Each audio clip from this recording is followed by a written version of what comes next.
ಶಿವಮೊಗ್ಗದಲ್ಲಿ ಅತಿ ದೊಡ್ಡ ಸಮಾವೇಶವನ್ನ ಮಾಡುವಂಥದ್ದು. ಹಾಗಾದ್ರೆ ಈ ಕುಟುಂಬ ರಾಜಕಾರಣಕ್ಕೆ ಬ್ರೇಕ್ ಹಾಕುತ್ತಾ ಬಿಜೆಪಿ ಹೈಕಮಾಂಡ್? ಸದ್ಯದ $1 ಮಿಲಿಯನ್ ಪ್ರಶ್ನೆ ಇದು. ಸದ್ಯಕ್ಕೆ ಬಿಜೆಪಿಯಲ್ಲಿ ಬಣಬಡಿದಾಟ ನಿಲ್ಲುವಂತಹ ಯಾವುದೇ ಲಕ್ಷಣಗಳು ಕಾಣಿಸ್ತಾ ಇಲ್ಲ, ಯಾವುದೇ ಲಕ್ಷಣಗಳು ಕೂಡ ಕಾಣಿಸ್ತಾ ಇಲ್ಲ. ಹಾಗಾದ್ರೆ ಬಿಜೆಪಿಯ ಹೈಕಮಾಂಡ್ ಕುಟುಂಬ ರಾಜಕಾರಣಕ್ಕೆ ಬ್ರೇಕ್ ಹಾಕುತ್ತಾ? ಸದ್ಯದ $1 ಮಿಲಿಯನ್ ಪ್ರಶ್ನೆ ಇದು. ಯಾಕೆ ಅಂತ ಹೇಳಿದ್ರೆ, ಕುಟುಂಬ ರಾಜಕಾರಣದ ವಿರುದ್ಧವೇ ಪದೇ ಪದೇ ಯತ್ನಾಳ್ ಅವರು ಧ್ವನಿಯನ್ನು ಎತ್ತುತ್ತಾ ಇರುವಂಥದ್ದು. ಈ ಪದೇ ಪದೇ ಧ್ವನಿಯನ್ನು ಎತ್ತುತ್ತಾ ಇದ್ದಾರೆ ಯತ್ನಾಳ್ ಅವರು. ಜೊತೆಗೆ ಒಂದು ರೀತಿಯಾಗಿ BS ಯಡಿಯೂರಪ್ಪನವರ ವಿರುದ್ಧ ಕತ್ತಿ ಮಸಿತಾ ಇರುವಂಥದ್ದು. ಈ ಸಂದರ್ಭದಲ್ಲಿ ಹೈಕಮಾಂಡ್ ಏನು ಮಾಡುತ್ತೆ ಅನ್ನೋದು ಸದ್ಯದ ಕುತೂಹಲ. ಈ ಬಗ್ಗೆ ಇನ್ನಷ್ಟು ಮಾಹಿತಿಯನ್ನು ಕೊಡಲಿಕ್ಕೆ ನೇರ ಸಂಪರ್ಕದಲ್ಲಿ ಜಾಯ್ನ್ ಆಗ್ತಾ ಇದ್ದಾರೆ ನಮ್ಮ ಪೊಲಿಟಿಕಲ್ ರಿಪೋರ್ಟರ್ ಹನುಮಂತ ದುರ್ಗದ್. ಹನುಮಂತ್, ಇಲ್ಲಿ ಮುಖ್ಯವಾಗಿ ಬಿಜೆಪಿಯಲ್ಲಿ ಸಾಕಷ್ಟು ದಿನಗಳಿಂದ ಕೂಡ ಈ ಬಣಬಡಿದಾಟ ಇದೆ. ಇದಕ್ಕೆ ಬ್ರೇಕ್ ಹಾಕೋದು ಯಾವಾಗ ಅಂತ ಒಂದು ಸದ್ಯದ $1 ಮಿಲಿಯನ್ ಪ್ರಶ್ನೆ. ಇದ್ರ ಜೊತೆಗೆ ಯತ್ನಾಳ್ ಅವರ ಪ್ಲಾನ್ ಏನು, ಯಾವ ರೀತಿಯಾಗಿ ಸಮಾವೇಶವನ್ನು ನಡೆಸ್ತಾರೆ ಅಂತ?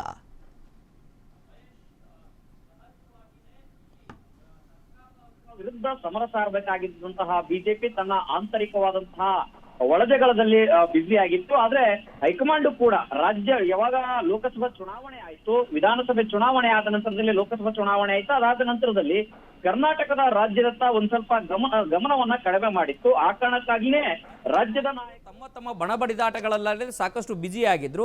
ಪ್ರಮುಖವಾಗಿ ಇಲ್ಲಿ ಯಾವಾಗ ವಕ್ಫ್ ಹೋರಾಟ ಶುರುವಾಯಿತು, ವಕ್ಫ್ ಹೋರಾಟ ಶುರುವಾದ ನಂತರದಲ್ಲಿ ರಾಜ್ಯ ಬಿಜೆಪಿಯಲ್ಲಿ ಬಣಬಡಿದಾಟ ಏನಿದೆ ಅದು ತಾರಕಕ್ಕೆ ಇರುತ್ತು. ಯಾಕೆಂತಂದು ಹೇಳಿದ್ರೆ, ಒಂದು ಟೀಮು ವಕ್ಫ್ ವಿರುದ್ಧ ಹೋರಾಟ ಮಾಡಿದ್ರೆ ವಿಜೇಂದ್ರ ಟೀಮು ವಕ್ಫ್ ವಿರುದ್ಧ ಯಾವುದಾದ್ರು ಮೌನ ವಹಿಸಿತ್ತು ಅನ್ನೋಂಥ ವಿಚಾರಕ್ಕೆ, ಅಂದರೆ ಹೇಳಿಕೆಗಳನ್ನು ಕೊಡ್ತಾ ಇದ್ರೆ ಹೊರತು ಒಂದು ರಾಜಕೀಯ ಸ್ವರೂಪದ ಒಂದು ಹೋರಾಟವನ್ನು ರೂಪಿಸ್ಲಿಕ್ಕೆ ಆಗಲಿಲ್ಲ ಅಂತ ಚರ್ಚೆಗಳಿತ್ತು. ಆದರೆ ಯತ್ನಾಳ್ ಅವರು ಹೋರಾಟವನ್ನು ಶುರು ಮಾಡಿದ್ರು. ಶುರುವಾದ ನಂತರದಲ್ಲಿ ಒಂದು ರೀತಿಯ ರಾಜ್ಯ ಸರ್ಕಾರಕ್ಕೂ ದೊಡ್ಡ ಮಟ್ಟದಲ್ಲಿ ಮುಜುಗರ ಆಯಿತು. ಆದರೆ ಇಷ್ಟೆಲ್ಲ ನಡೀತಾ ಇದ್ರೂ ಕೂಡ ಹೈಕಮಾಂಡ್ ಗಮನ ಹರಿಸಿರಲಿಲ್ಲ. ಆದರೆ ಬೀದಿ ರಂಪಾಟ ಯಾವಾಗ ಜಾಸ್ತಿ ಆಯಿತು ಅವಾಗ ಮತ್ತು ಯತ್ನಾಳ್ ಅವರ ವಕ್ಫ್ ಹೋರಾಟ ಶುರುವಾದಂಥ ಸಂದರ್ಭದಲ್ಲಿ ವಿಜೇಂದ್ರ ಅವರ ಟೀಮ್ನಲ್ಲಿ ಗುರುತಿಸಿಕೊಂಡಿರುವಂತಹ ಒಂದಷ್ಟು ನಾಯಕರು ಎಲ್ಲರೂ ಹೋಗಿ ಯತ್ನಾಳ್ ಅವರ ವಿರುದ್ಧ ದೂರನ್ನು ಸಲ್ಲಿಕೆಯನ್ನು ಮಾಡ್ತಾರೆ, ಕಂಪ್ಲೇಂಟನ್ನು ಕೊಡ್ತಾರೆ. ಬಿಜೆಪಿ ಚಿನ್ನಡಿಯಲ್ಲಿ ಬೇರೆ ಯಾರ್ಯಾರೋ ಬಂದು ಹೋರಾಟವನ್ನು ಮಾಡ್ತಾ ಇದ್ದಾರೆ ಅನ್ನೋಂಥ ಆರೋಪಗಳನ್ನು ಕೂಡ ಮಾಡ್ತಾ ಇದ್ದಾರೆ. ಆದರೆ ಇಂತಹ ಆರೋಪಗಳು ಹೈಕಮಾಂಡ್ ಮಟ್ಟದಲ್ಲಿ ಹೋದಂಥ ಸಂದರ್ಭದಲ್ಲೂ ಕೂಡ ಮತ್ತೆ ದೆಹಲಿ ಮಟ್ಟದಲ್ಲಿ ಸಭೆಗಳಾದಂಥ ಸಂದರ್ಭದಲ್ಲಿ ಯತ್ನಾಳ್ ಅವರ ಹೋರಾಟದ ವಿಚಾರವಾಗಿ ಎಲ್ಲರೂ ಕೂಡ ಪಾಸಿಟಿವ್ ಆಗಿ ಮಾತಾಡ್ತಾರೆ.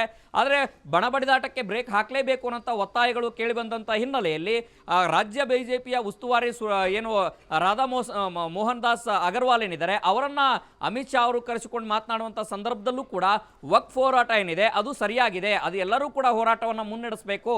ಆ ಕಾರಣಕ್ಕಾಗಿಯೇ ನೀವೆಲ್ಲರೂ ಕೂಡ ರಾಜ್ಯದಲ್ಲಿ ಒಂದು ಸೂಚನೆಯನ್ನು ಕೊಡಬೇಕು, ಜೊತೆಗೆ ಒಗ್ಗಟ್ಟಿನ ಮಂತ್ರವನ್ನು ಕೂಡ ಜಪಿಸುವ ರೀತಿಯಲ್ಲಿ ಒಂದಷ್ಟು ಸೂಚನೆಗಳನ್ನು ಕೊಡಬೇಕು ಅನ್ನೋ ಖಡಕ್ ಸೂಚನೆಯನ್ನ ಕೊಡ್ತಾರೆ. ಅಂದ್ರೆ ಎಲ್ಲ ಒಂದು ಕಡೆಗೆ ಅಮಿತ್ ಶಾ ಅವರು ಸೂಚನೆ ಮೇರೆಗೆ ರಾಜ್ಯದಲ್ಲಿ ಮತ್ತೆ ವಕ್ಫ್ ಹೋರಾಟ ಜೋರಾಗಿ ಸದ್ದು ಮಾಡ್ತಾ ಇದೆ ಅಂತ ಅಂದ್ರೆ ತಪ್ಪಾಗ್ಲಿಕ್ಕಿಲ್ಲ. ಸೇಮ್ ಟೈಮ್ ಯತ್ನಾಳ್ ಅವರಿಗೆ ಮೊದಲ ಹಂತದ ಯಶಸ್ವಿ ಅಂದ್ರೆ ಇದು ಮತ್ತೆ ತಪ್ಪಾಗ್ಲಿಕ್ಕಿಲ್ಲ. ಯಾಕೆಂತಂದು ಹೇಳಿದ್ರೆ, ಮೊದಲ ಯತ್ನಾಳ್ ಅವರು ಬಿಜೆಪಿಯಲ್ಲಿ ವಕ್ಫ್ ಹೋರಾಟದ ವಿಚಾರದಲ್ಲಿ ಒಂದಷ್ಟು ಭಿನ್ನ ನಿಲುವುಗಳಿತ್ತು.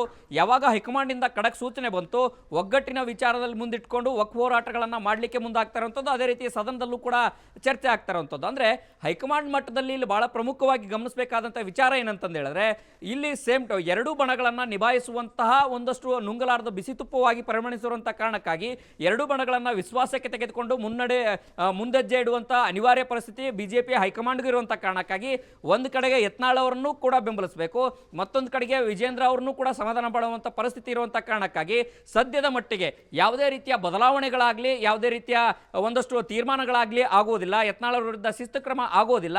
ಆದರೆ ಯತ್ನಾಳ್ ಅವರು ಮಾಡಿಸಿದಂತಹ ಹೋರಾಟ ಏನಿದೆ ಅದು ಸರಿಯಾಗಿದೆ, ಅದು ಎಲ್ಲರೂ ಕೂಡ ಮಾಡಬೇಕು ಅಂತ ಕಾರಣಕ್ಕಾಗಿಯೇ ಡಿಸೆಂಬರ್ 4ರಿಂದನೂ ಕೂಡ ವಿಜೇಂದ್ರ ಅವರು ಕೂಡ ಪಾದಯಾತ್ರೆಯನ್ನ ಮಾಡಿದ್ರು. ಮತ್ತೆ ವಕ್ಫ್ ವಿರುದ್ಧ ಸರಣಿ ಹೋರಾಟಗಳನ್ನು ಮಾಡಲಿಕ್ಕೆ ಎಲ್ಲ ರೀತಿಯ ತಂತ್ರಗಾರಿಕೆಯನ್ನು ಮಾಡ್ಕೊಳ್ತಾರಂಥದ್ದು. ಅಂದ್ರೆ ಒಂದು ಕಡೆಗೆ ಹೋರಾಟವನ್ನು ರೂಪಿಸುವಂಥದ್ದು, ಮತ್ತೊಂದು ಕಡೆಗೆ ಉಭಯ ಬಣಗಳನ್ನು ಸರಿಪಡಿಸುವಂಥದ್ದು ಎಲ್ಲವೂ ಕೂಡ ಹೈಕಮಾಂಡ್ ಮಟ್ಟದಲ್ಲೂ ಕೂಡ ಚರ್ಚೆ ಆಗಿದೆ ಅನ್ನೋಂಥ ಮೂಲಗಳ ಮಾಹಿತಿಗಳು ಲಭ್ಯ ಆಗ್ತಾರಂಥದ್ದು. ಪ್ರಮುಖವಾಗಿ ಯತ್ನಾಳ್ ಅವರಿಗೆ ಒಂದು ಉನ್ನತ ಮಟ್ಟದ ಸ್ಥಾನಮಾನ ಕೊಡುವಂಥ ವಿಚಾರವೂ ಕೂಡ ಹೈಕಮಾಂಡ್ ಮಟ್ಟದಲ್ಲಿ ನಡೀತಾ ಇರೋಂಥದ್ದು. ಸೇಮ್ ಟೈಮ್ ಇಲ್ಲಿ ಯತ್ನಾಳ್ ಅವರಿಗೆ ಯಾವಾಗ ಹೈಕಮಾಂಡ್ ತಮ್ಮ ಹೋರಾಟ ಸರಿಯಾಗಿದೆ ಅನ್ನುವಂಥ ಮಾತನ್ನ ಕೊಡುತ್ತೆ, ಆ ರೀತಿ ಒಂದಷ್ಟು ಭರವಸೆಗಳನ್ನ ಕೊಡುತ್ತೆ, ನೀವು ಹೋರಾಟಗಳನ್ನ ಮುನ್ನಡೆಸಿ ಅನ್ನೋಂಥ ಒಂದು ಭರವಸೆನ ಕೊಡುತ್ತೆ, ಅವಾಗ ರಾಜ್ಯಕ್ಕೆ ಆಗಮಿಸಿದಂತಹ ಯತ್ನಾಳ್ ಅವರು ಮತ್ತಷ್ಟು ಅಗ್ರೆಸಿವ್ ಆಗ್ತಾರೆ.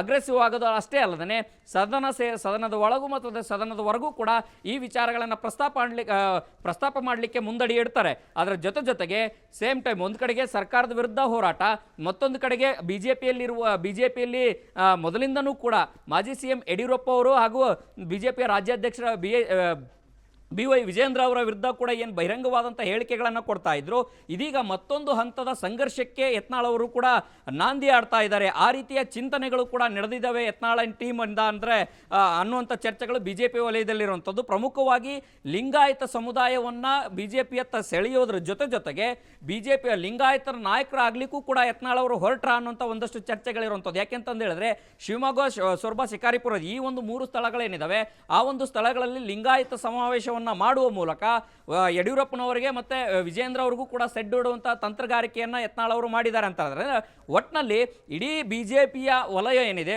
ಬಿಜೆಪಿಯ ಆಂತರಿಕ ಕಚ್ಚಾಟ ಏನಿದೆ, ನಾವು ಸೀನಿಯರ್ಗಳಿದ್ದೀವಿ, ನಮಗೆ ಬೆಲೆಯನ್ನು ಕೊಡಬೇಕು, ನಮ್ಮ ಮಾತನ್ನು ಕೇಳಬೇಕು, ಇಲ್ಲಿ ಹೊಂದಾಣಿಕೆ ರಾಜಕಾರಣವನ್ನು ಮಾಡಿಕೊಳ್ಬಾರ್ದು ಅನ್ನೋಂತಹ ಒತ್ತಾಯವನ್ನು ಯತ್ನಾಳ್ ಟೀಮ್ ಮಾಡ್ತಾ ಇರುವಂಥ ಕಾರಣಕ್ಕಾಗಿ ಅವ್ರಿಗೂ ಕೂಡ ಉನ್ನತ ಮಟ್ಟದ ಸ್ಥಾನಮಾನ ಕೊಟ್ಟು ಪಕ್ಷ ಸಂಘಟನೆಯಲ್ಲಿ ತೊಡಗಿಸಿಕೊಳ್ಳುವಂಥ ಕೆಲಸವನ್ನು ತೊಡಗಿಸಿಕೊಳ್ಳುವ ರೀತಿಯಲ್ಲಿ ಮಾಡುವಂಥ ಕೆಲಸಗಳನ್ನು ಹೈಕಮಾಂಡ್ ಕೂಡ ಮಾಡುವಂಥ ಎಲ್ಲ ಚಿಂತನೆ ಇದೆ. ಬಹುತೇಕ ಜನವರಿ ಹಂತದಲ್ಲಿ ರಾಷ್ಟ್ರೀಯ ಅಧ್ಯಕ್ಷರಾದಂತಹ JP ನಡ್ಡಾ ಅವರ ಬದಲಾವಣೆಗೆ ಒಂದಷ್ಟು ಚುನಾವಣೆ ನಡೆಯುತ್ತೆ. ಆ ಒಂದು ಸಂದರ್ಭದಲ್ಲಿ ಪದಾಧಿಕಾರ ಬದಲಾವಣೆಗಳು ಕೂಡ ಆಗ್ತದೆ.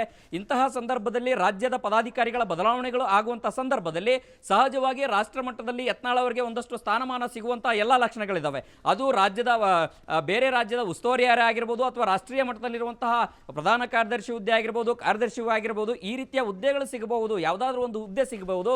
ಆ ಮೂಲಕ ಪಕ್ಷ ಸಂಘಟನೆಯಲ್ಲಿ ಯತ್ನಾಳ್ ಅವರನ್ನ ಸಕ್ರಿಯವಾಗಿ ತೊಡಗಿಸಿಕೊಳ್ಳುವಂಥ ಪ್ರಯತ್ನವನ್ನು ಕೂಡ ಹೈಕಮಾಂಡ್ ಮಾಡಬಹುದು ಅನ್ನುವಂಥ ಚರ್ಚೆ ಈಗ ಬಿಜೆಪಿಯ ಆಂತರಿಕ ವಲಯದಲ್ಲಿ ಜೋರಾಗಿ ನಡೀತಾ ಇರುವಂಥದ್ದು. ಮಹೇಶ್,